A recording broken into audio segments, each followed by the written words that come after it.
when I read comments like this, another examination of grief, which is a pretty common theme in horror. I liked it, though I thought it was going to be straight up horror, so that was disappointing. and this, So sick of grief and broken families in horror movies. I want to be scared, not depressed. I die a little inside. Because what do you mean you want to be scared and not depressed? Aren't they two sides of the same coin? Obviously, they are not the same. One is future oriented and the other is not. But they do exist in the same orbit. Secondly, if you're sick of these storylines, what are your suggestions? Thirdly, fear or being scared doesn't happen in a vacuum. So saying you want to be scared, not depressed is a non sequitur. Fourthly, the statement isn't entirely wrong. However, it's an oversimplification of the situation that's happening here. The answers to this movie are in the quiet, subtle moments. And that's what we're going to break down because I would like to think that in order for a horror movie with an all-black cast to be greenlit, the script would have to be very good, which is problematic in and of itself because everybody else gets to be mediocre and black people must be #black excellence. But to my point, this means that very little about the movie is going to be haphazard because there's no such thing as a perfect movie. So that being said, let's get into this.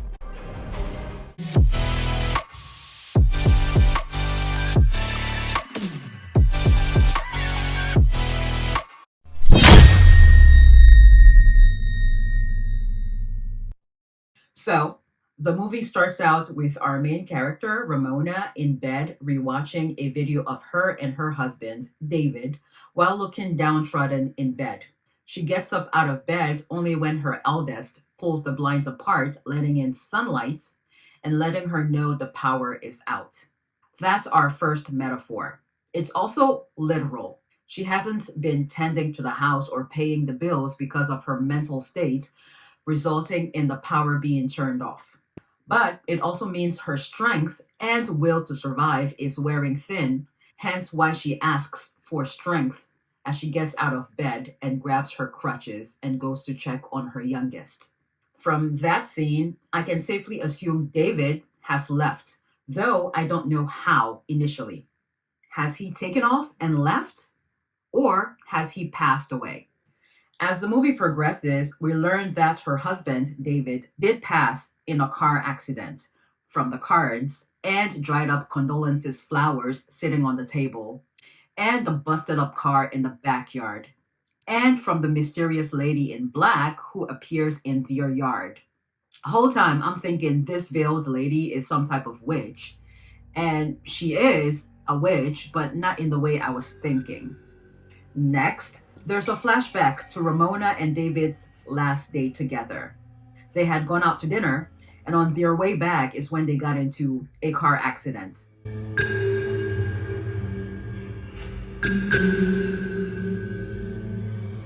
And then the realization that she wasn't just grieving her dead husband hit. Ramona was already prone to depression or had tendencies. I'm refraining from flat out saying she was depressed because we don't know if she had been diagnosed, but David had told her she'll have to dig deeper if she wants things to get better. Based on their conversation at dinner, it also seems she had been having thoughts about the afterlife. If you know what I mean, I can't use the word, which is annoying, but catch my drift. But with him now gone, leaving behind a huge fixer-upper for her and the kids, her mental state has deteriorated to her not just thinking, but actually wanting to take her own life, which is represented by the shrouded lady in black telling her today is the day that she's going to do it. It's the fact that the kids and the dog can see this lady too, which means Ramona's dark cloud is over everybody in that house. And as daylight wanes and it gets darker, the closer the lady gets to the house, meaning at night was when Ramona was planning on committing the act.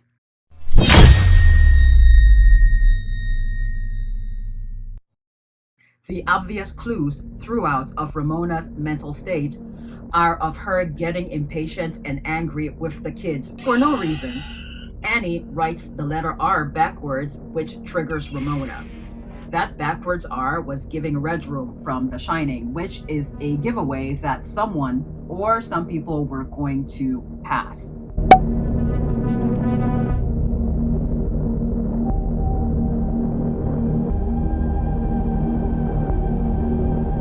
Annie points out that Ramona doesn't paint anymore, and Ramona responds by saying she will paint once she gets a beautiful picture in her head.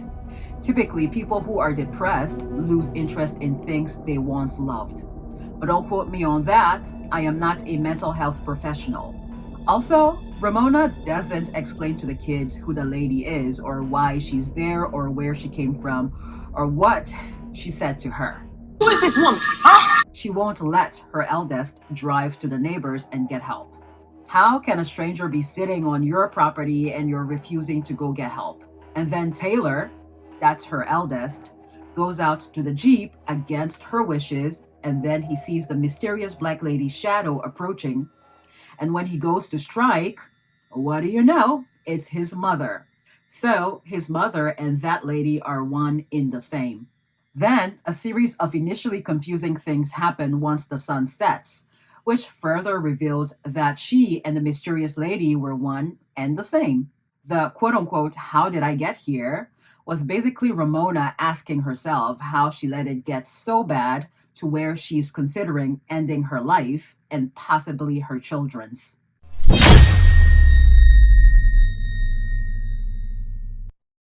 Camera angles and the way a scene is shot gives away whether something is actually happening or if it's happening in Ramona's head. The scene where she seems to stab Annie in the back only for it to be a pillow is a great example. So when Ramona yanked the blue ball, Charlie's ball, from Taylor and throws it out the window, we see a wide shot of the house, and next a slanted or Dutch angle of her, and then she goes into a tirade.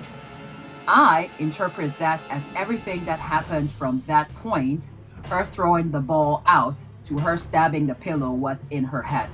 Annie would have gone to the kitchen at this point to get water, but Ramona wouldn't have noticed because her thoughts had gotten so loud, chaotic, and vivid. Basically, she dissociated for a bit. Another indicator of this is how blurry this scene is. Taylor is ruminating in what has just happened and realizing his mom is losing it. He doesn't turn to look at her while she's yelling at Annie. He only turns when Ramona stabs the pillow and Annie screams from the kitchen. It also appears the scene of them running to the attic to escape the shadow didn't happen. The whole attic scene is all in Ramona's head. They do run upstairs, but not to the attic. It looks like they run to Ramona's bedroom instead. That phrase, quote unquote, "I took out the scary parts," or quote unquote, "I changed the scary parts," is very significant too. Annie says it at the beginning as she's reading to Penguin, her stuffed animal. She mentioned something about the big bad wolf wanting to play dress up with one of the pigs, which we know doesn't happen. And when her mom asks her about that change, Annie said Penguin doesn't like the scary parts. At the end of the movie, she hands Annie her penguin and says she's changed the scary parts. To me, that meant she could no longer deal with her depression, so she succumbed to her lethal thoughts. And then the power finally comes back on at the end. We get the name of this place, Iris Haven, which throughout the movie, Ramona didn't know what to call it whenever David had asked. What name would you pick, huh? For the perfect home? I don't know. Then Charlie the dog appears out of nowhere, and Ramona finally painted a portrait of herself, but her signature is backwards, like a mirror image. So yeah, she did take her life and her kids too, which would have happened after the kids found out she was driving the night their father passed.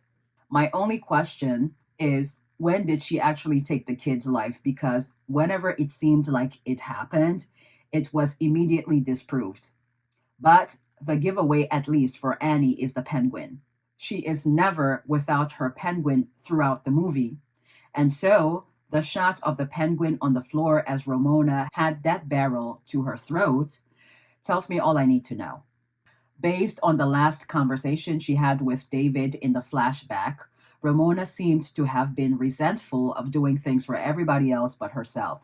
So it would stand to reason that she would eliminate her dependents, i.e., the kids, the chickens, and Charlie, the dog, before eliminating herself. This brings me to all the mirror images throughout the movie.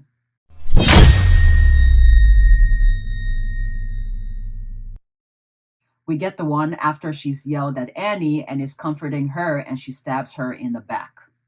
We get another in the attic while she's carrying Annie after having said she'll never hurt her. We get one with David, another right when she's about to take her life, and then the flashback with David when he's about to get in the car. There's a movie billboard behind Ramona which reads, quote unquote, now showing The Mirror Has Two Faces, 1958. And one of the R's in the word mirror is backward, just like the one Annie had written that had triggered Ramona.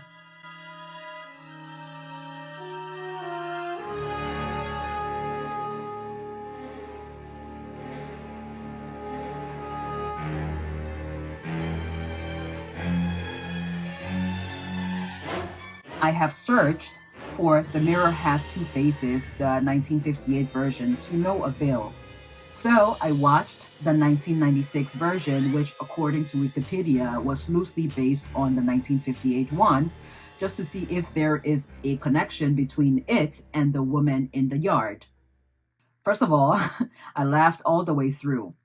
Barbara Streisand is brilliant in this one, no surprise. It's Barbara Streisand. When rom-coms were actually funny and had great scripts. And yes, there is a connection.